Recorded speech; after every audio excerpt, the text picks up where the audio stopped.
নমস্কার বন্ধুরা, আশা করি তোমরা সবাই ভালো আছো এবং মায়ের কৃপায় সুস্থ আছো।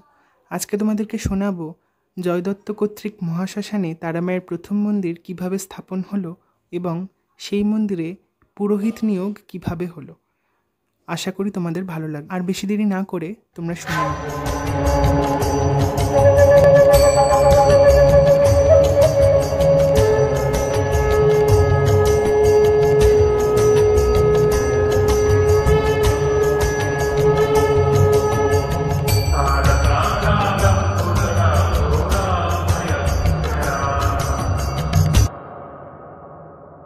তীর্থভূমি তারাপীঠ গ্রন্থে শ্রী শ্রী প্রবোধ কুমার বন্দ্যোপাধ্যায় বলেছেন, বণিক জয়দত্ত দৈববাণী শুনলেন এবং দৈববাণী মতো তিনি নালার পাশে থাকা শ্বেতশিমুল বৃক্ষের তল হতে ব্রহ্মময়ী শিলামা, চন্দ্রচূড় ভৈরব ও মায়ের দুটি চরণ উদ্ধার করলেন এবং মহাশ্মশানে চণ্ডীমা তথা তারামায়ের একটি ছোট্ট মন্দির তৈরি করে শিলামা, পাদপদ্ম ও চন্দ্রচূড় ভৈরবকে স্থাপন করলেন।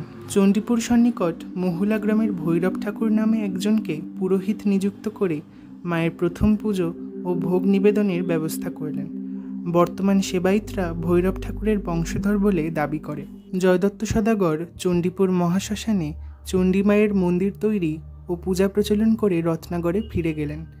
তারপর কালস্রোতে জয়দত্ত লোকান্তরিত হলেও তার অমর কীর্তি চণ্ডীপুরে চণ্ডীমায়ের মাহাত্ম্য প্রচার, মন্দির প্রতিষ্ঠা ও বশিষ্ঠকুণ্ডে মৃতপুত্রের জলস্পর্শে প্রাণ ফিরে পাওয়ার অলৌকিক ঘটনা লোকমুখে এখনও প্রচারিত হয়ে আসছে। জনশ্রুতির মধ্যে বাস্তবতা ছিল বলেই জনশ্রুতি হারিয়ে যায়নি, যা পরবর্তীতে বহু তারামায়ের ইতিবৃত্ত রচনাকারীরা তারাপীঠের তারামায়ের কাহিনীতে লিপিবদ্ধ করেছেন। জয়দত্তই প্রথম মায়ের ভক্ত, যিনি মায়ের স্বপ্নাদেশ পেয়ে মহাশ্মশানে ৭ম শতাব্দীতে একটি ছোট্ট মন্দির তৈরি করেন এবং আশ্বিনের কোজাগরী লক্ষ্মী পুজোর আগের দিন শুক্লা চতুর্দশী তিথিতে মন্দির ভিতরে ব্রহ্মশিলামা, চন্দ্রচূড় ভৈরব ও মায়ের পাদপদ্মকে রেখে দিয়ে পুজো ভোগের ব্যবস্থা করেন। মহুলা তারাপীঠ থেকে ৩ কিলোমিটার পশ্চিমে। মহুলা গ্রামটিতে দেবী মলয়চণ্ডী বিরাজ করছেন। মনে হয় গ্রামটিতে একসময় মৌল গাছের আধিক্যের কারণে গ্রামটির নাম মহুলা হয়েছে। আজ থেকে 1000 কিংবা 1500 বছর আগে উত্তরপ্রদেশের নৈমিষারণ্য হতে বাৎস গোত্রীয়, কোনো মতে কাশ্যপ গোত্রীয় পূজারী ভৈরব ঠাকুর বঙ্গদেশের কলকাতার বনে জঙ্গলে ঘেরা আদিমতম গ্রাম এঁড়েদা, বর্তমান আড়িয়াদহে বসবাস করতেন।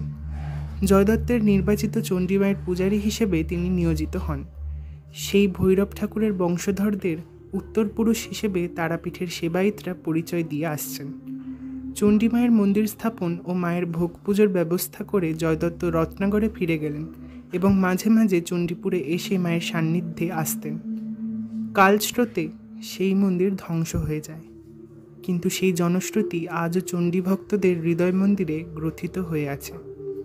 বর্তমানে তারামা সরণির পূর্ব দিকে জয়দত্ত সদাগরের একটি স্মৃতি মন্দির আছে, যা অতীত দিনের ঘটনাকে স্মরণ করিয়ে দেয়। তারাপীঠের গন্ধবণিক সমাজ সেই মন্দির তৈরি করে দিয়েছেন। মন্দিরটি 20 শতাব্দীর শেষের দিকে তৈরি।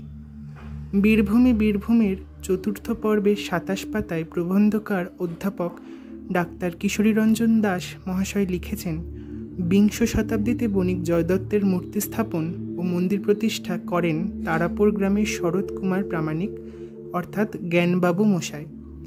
মন্দির প্রতিষ্ঠাকালে সাধক শ্রদ্ধেয় নগেন বাগচি মহাশয় ও সাহাপুর গ্রামের অধ্যাপক কিশোরীরঞ্জন দাস মহাশয় সভাপতি ও প্রধান অতিথি রূপে উপস্থিত ছিলেন।